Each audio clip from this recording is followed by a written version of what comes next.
Et qu'une fois qu'il commence à servir Dieu et à se rapprocher du juste authentique, du tzaddik authentique, que sa personne commence à se clarifier et s'épurer. Ah, voilà. Et à ce moment, les impuretés et le mal remontent à la surface, comme dans l'exemple rapporté plus haut. Et il est nécessaire que quelqu'un soit auprès de lui, pour faire évacuer les impuretés qui apparaissent à chaque fois, si bien qu'en définitive, cette personne aura la pureté et la limpidité qu'il faut avoir. Pas fini. Continue. C'est fini? Petite dessus là. Okay. Non, ouais, continue. Certes, on aurait pu immédiatement extraire les impuretés et les lits et la lie des gens. La lie, c'est le truc au-dessus. C'est ce qui est au-dessus. C'est ce qui est fermant. Ça veut dire quoi?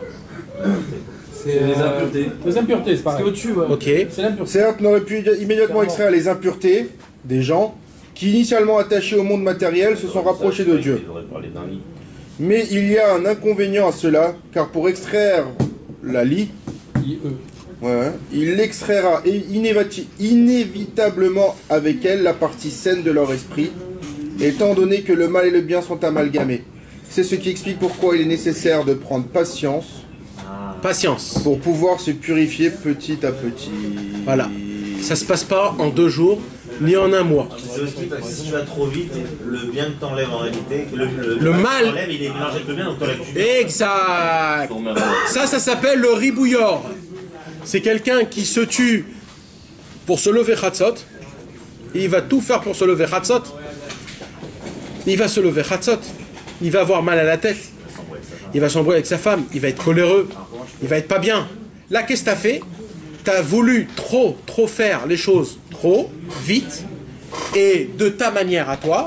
Donc tu as enlevé du mal avec du bien. Tu t'es enlevé ta propre vitalité. Qu'est-ce qu'il te dit, Rabbi Nachman? Tout travail, tout service dans la Vodat Hashem doit être associé avec la prière. Ça suffit pas de mettre un réveil pour se lever Chatzot. Il faut avant le réveil, Hashem, je t'en supplie, fais que je puisse me lever Chatzot, que quand je me lève j'ai une simcha, que j'ai pas mal à la tête, que ça m'endommage pas dans mon travail, que je puisse être gentil avec ma femme et mes enfants, et que je puisse me servir, me rapprocher de Dieu.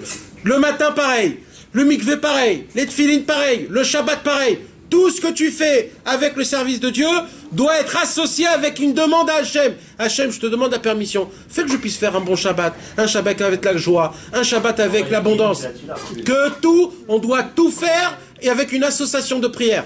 Quand c'est sans association de prière, tu enlèves le mal avec le bien. Et là, frère, tu deviens un lion. Tu avales tout le monde. Tu supportes plus tout le monde.